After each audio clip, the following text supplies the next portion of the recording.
At least 73 dead in a fire at multi-story building in Johannesburg, South Africa. Body found afloat in SIBU, Sarawak. Malaysia's protest note to China on maritime claims. These are the headlines for tonight. You're now with me, Lorenzo Isaac, and you're watching TVS Nightline.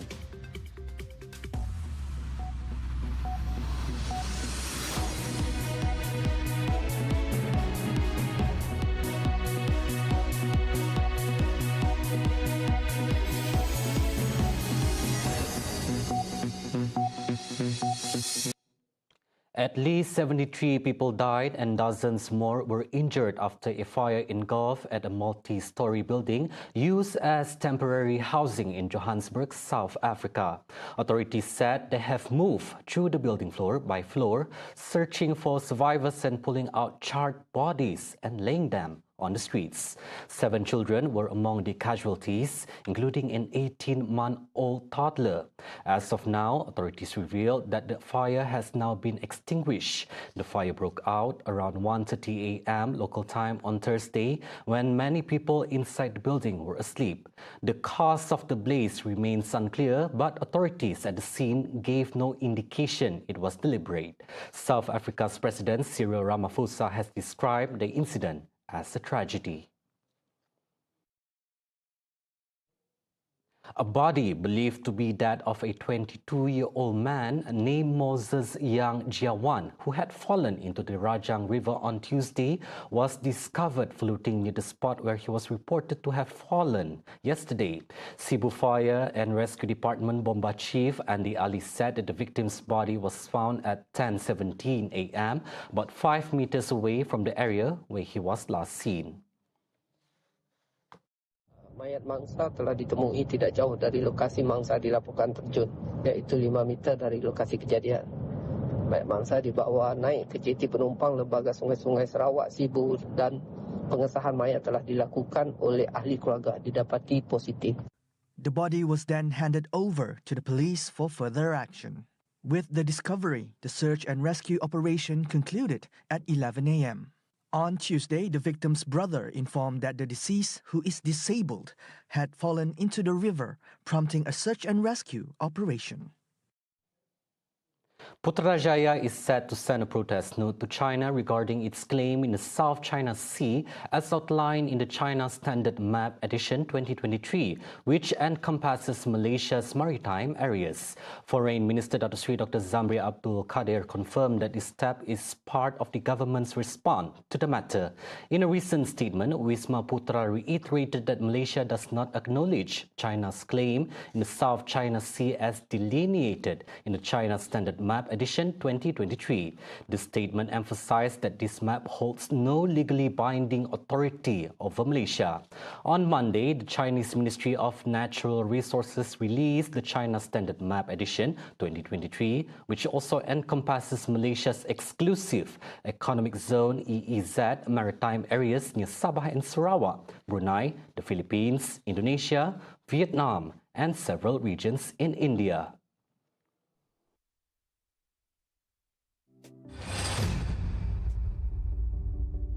Sarawak remains committed to its ambitious goal of becoming a high-income and developed state by 2030 by actively pursuing opportunities in new economies. Premier Sarawak Dato' Patinggi Tan Sri Abang Johari Tun Openg highlighted the government's dedication to exploring these new economic prospects, citing a recent trip to several European countries aimed at acquiring valuable insights and knowledge.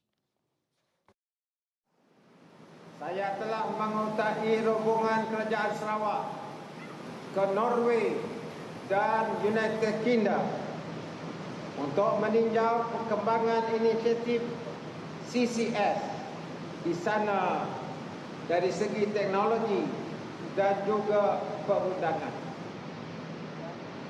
Di Sweden, rombongan telah meninjau industri tenaga di sana yang melibatkan pengagihan tenaga merentas sempadan negara. Kerana ini penting kepada Sarawak yang amat berpotensi menjadi pengekspor tenaga kepada negara-negara jiran. Selain itu, khusus berkenaan WTE, iaitu Waste to Energy, yang signifikan dalam usaha mencari penyelesaian kepada sistem pelupusan sampah kewangan yang lebih mampan di Sarawak untuk menghasilkan tenaga hijau. He said this at the state-level National Day 2023 celebration ceremony held in Muka earlier today.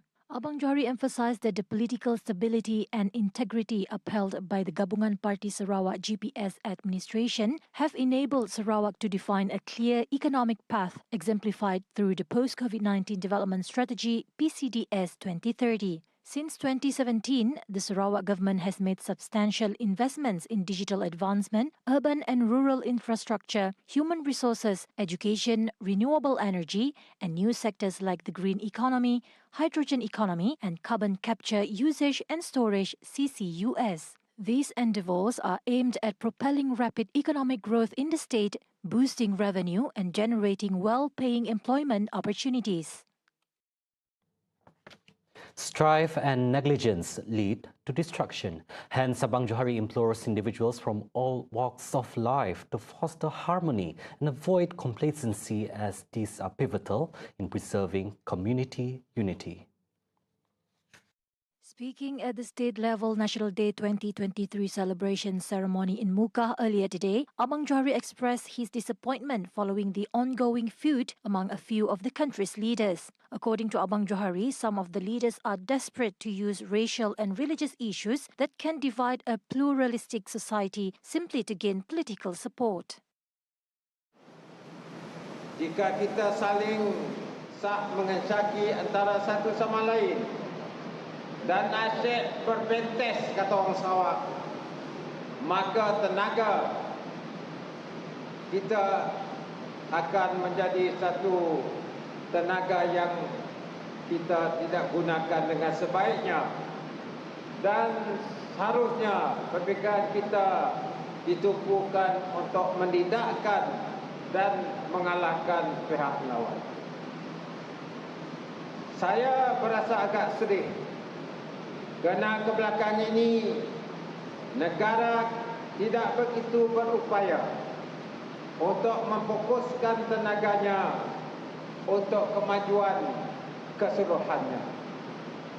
Terdapat pemimpin-pemimpin yang kelihatan agak terdesak untuk menggunakan isu kaum dan agama yang boleh memecah belahkan masyarakat majmuk semata-mata untuk meraih sokongan politik.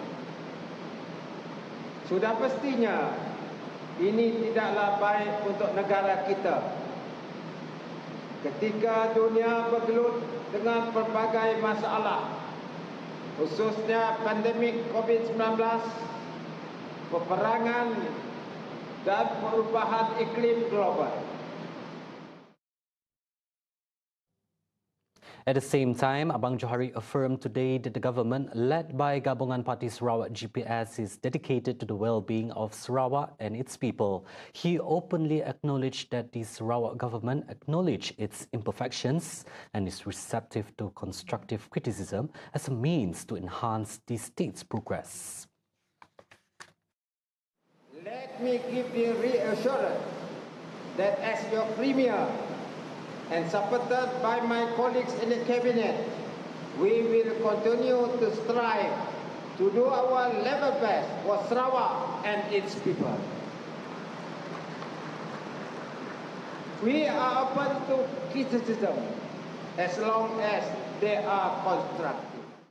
He said this at the state-level National Day 2023 celebration ceremony held in Muka earlier today. Abang Johari emphasised that despite Sarawak's recognition as a high-income state by the World Bank, complacency should be avoided as the household income of 4,978 ringgit in 2022 falls below the national average. He expressed optimism that Sarawak's strong 6.5% economic growth in 2022 will enable residents to enhance their earnings, aiming to improve the state's household income ranking compared to the national average of 6,388.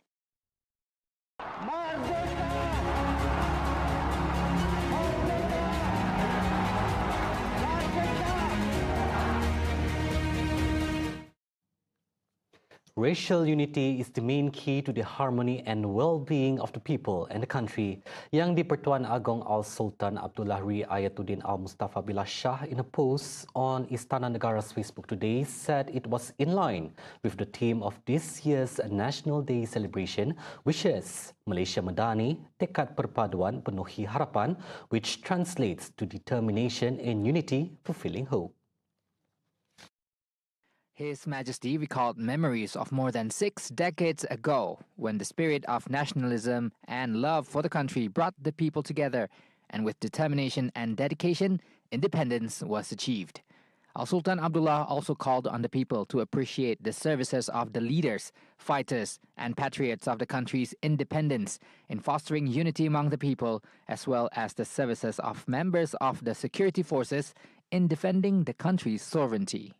The Yang di-Pertuan Agong and Raja Permaisuri Agong Tunku Azizah Aminah Maimunah Iskandaria also called on the people to together pray for Malaysia to continue to overflow with prosperity, well-being and lasting unity, and to be protected from any form of calamity and disaster. Their Majesties also wished Malaysians in the country and abroad Happy National Day. The majestic Jalur Gemilang soared high above as thousands representing every corner of society gathered at Dataran Putrajaya at the crack of dawn today, with bursting pride and vibrant colours embracing their spirit of patriotism, unveiling their unwavering love for the nation on Malaysia's 66th National Day. This year's National Day celebration holds special significance as it marks the first time Putrajaya hosts the festivities since the outset of the COVID-19 pandemic. The grand event featured 17,262 participants, 67 contingents and 36 brass bands, along with 534 land and air assets and 100 service animals. Themed Malaysia Madani, Tekad Perpaduan Penuhi Harapan, the celebrations captured Malaysians' hopes for a united, prosperous nation. The event resonated across the nation through live broadcasts on television and social media platforms, captivating millions of Malaysians. Dignitaries and national leaders commenced their arrivals at 7:30 a.m. Shortly after, amidst thunderous cheers, the Yang di-Pertuan Agong Al-Sultan Abdullah Riayatuddin Al-Mustafa Billah Shah and the Raja Permaisuri Agong Tunku Azizah Aminah Maimunah Iskandaria greeted the crowd, creating a wave of excitement. The celebration began with the national anthem, followed by the hoisting of the Jalur Gemilang and a 14-gun salute. Performances embodied the Malaysia Madani concept, with diverse contingents representing various themes. The Royal Malaysian Air Force's display concluded the day. The memories of the 2013 Lahad Datu standoff remain vivid for those involved in the operation known as Op Daulat. At the end of the operation, 10 police officers who laid down their lives in defense of Malaysia's peace and sovereignty were honored for their sacrifice. Among the surviving heroes, Assistant Superintendent ASP Shokri Rajan Najendram shared how witnessing the brutal killing of his fellow officer following the incursion left a profound impact on his life. Momen yang paling suka is when I heard, of course, depan saya arwah Tuan Zulkifli and Sarjan Sabri telah meninggal dunia. Another thing, 6 orang yang telah dibunuh secara kejam. That one I cannot accept. Bila you perang, you telah contohnya bertembak dengan orang, bukan you buat apa-apa kepada mayat tau. So ada I don't want to tell more than it, but sampai ada mayat telah dikerat. So that is inhuman. Itu I cannot accept. Itu maksudnya not gentle lah. Okay? Tidak hormat kepada art of war. Currently, Shogi Rajan serves as the head of the drone unit at the Kuching Police Headquarters, IPD. Stay tuned for the full report by Hafizur Muzamir tonight on Utama TVS 8 p.m. and tvstv.my.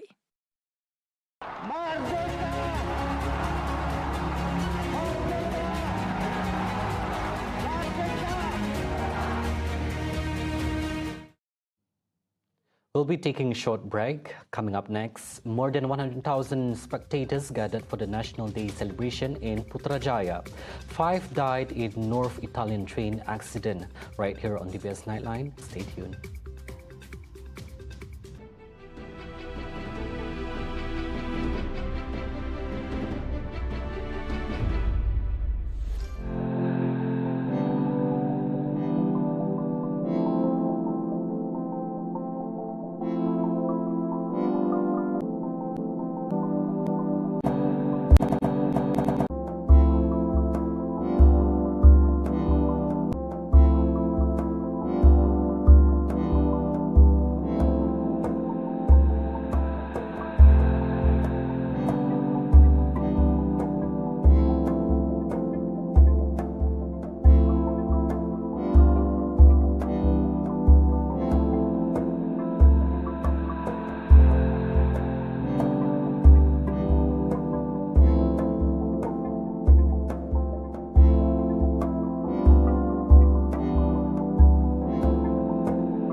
Welcome back. More than 100,000 visitors gathered to witness the exuberant National Day celebration 2023 organized by the Unity Government at Putrajaya Square today. Federal Minister of Communications and Digital Fahmi Fadzil said that a few members of the public began assembling after Maghrib prayers last night, driven by their excitement to experience the magnificent event firsthand.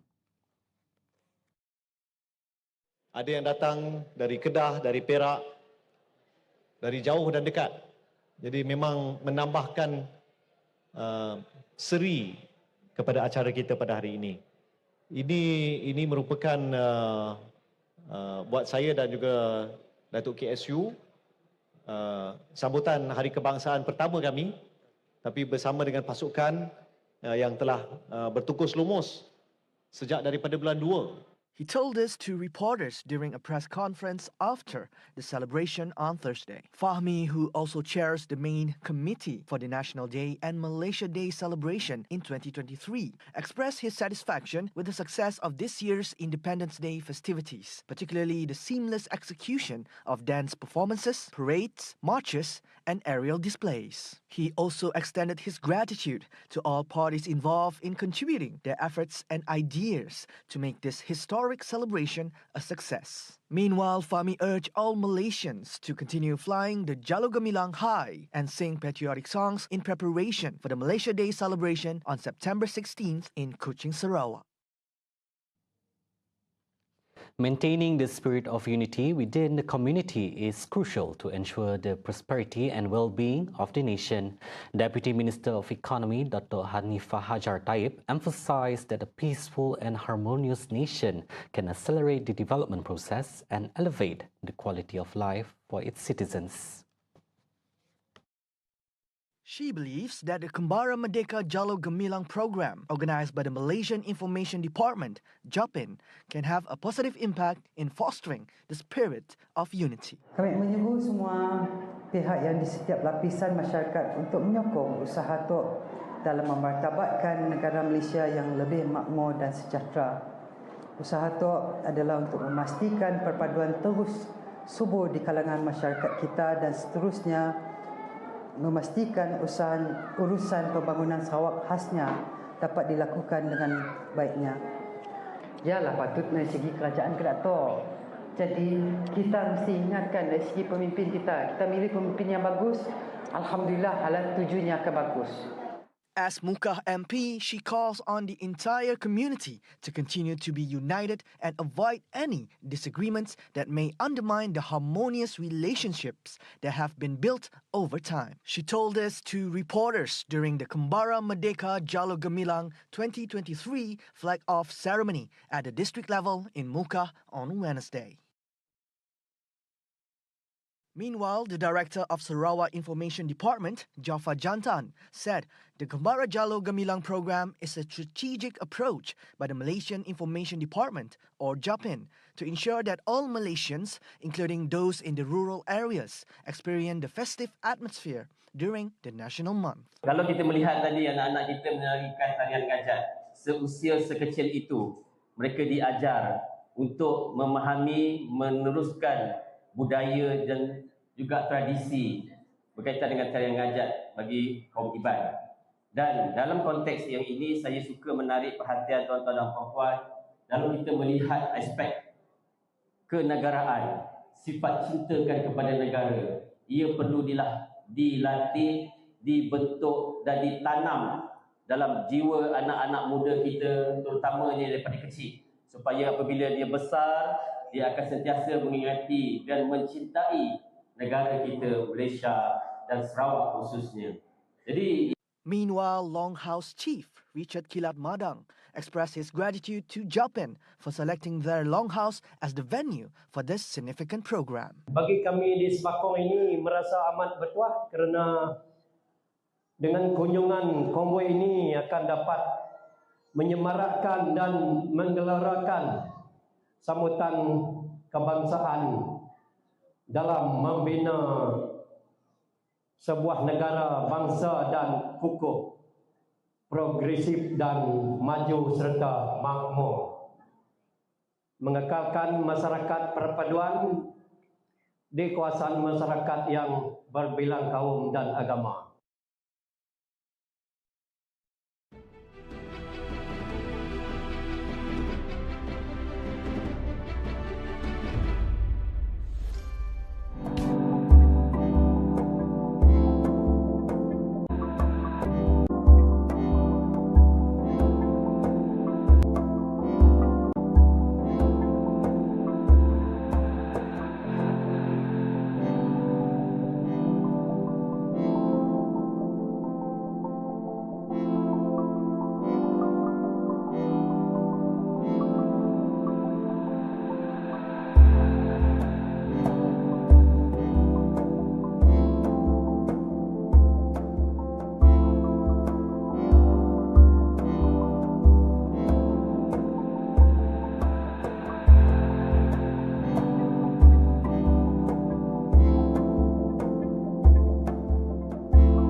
Now, moving on to international news, 5 Italian railway workers were killed when they were hit by a train while replacing some track outside the station of Brandizzo on a line connecting Milan and Turin. Italian State Railway Rete Ferroviaria Italiana said the train was travelling at about 160 kilometers per hour at about midnight on Wednesday when the incident struck. È importante prima essere qui. Innanzitutto per esprimere il dolore. Questa è una tragedia immane, una tragedia enorme che colpisce tutta la comunità piemontese. Parliamo di 5 persone che hanno perso la vita, tutti i 5 piemontesi, e parliamo soprattutto di un fatto che è inaccettabile perché non si può perdere la vita al lavoro. Local media reported that 2 workers managed to avoid the train and were unhurt. The train driver was treated for shock on the scene and then allowed to go home. Japan's Prime Minister Fumio Kishida visited Tokyo's Toyosu fish market on Thursday to assess the impact of China's seafood ban following the release of treated radioactive wastewater from the damaged Fukushima Daiichi plant into the sea. Kishida pledged to develop measures to support the affected fishing and industry and expressed his commitment to challenging the import restrictions, which he deemed to lack scientific justification.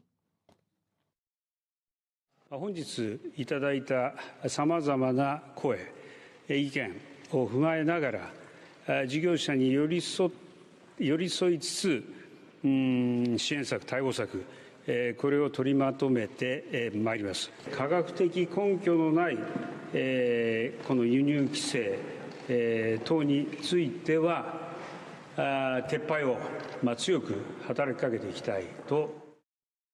Japan started releasing treated radioactive water from the wrecked nuclear power plant into the Pacific Ocean last Thursday on August 24th, prompting China, Japan's biggest trade partner, to impose a blanket ban on the import of Japanese seafood products. Fisheries Minister Tetsuro Nomura said last Friday, August 25th, the government would take steps to diversify Japan's fish export for China-dependent products such as scallops, which it imported more than half in 2022. See the world closer with TVS as we bring you the latest news updates both locally and internationally. For more headlines, anytime, anywhere, just head on to our official website at tvstv.my or follow us on our social media platforms. And that is the update for TVS Nightline. And as Malaysia approaches its 66th Independence Day this year, on behalf of TVS, we would like to wish all Malaysians Selamat Hari Merdeka. I'm Lorenzo Isaac and have a good night.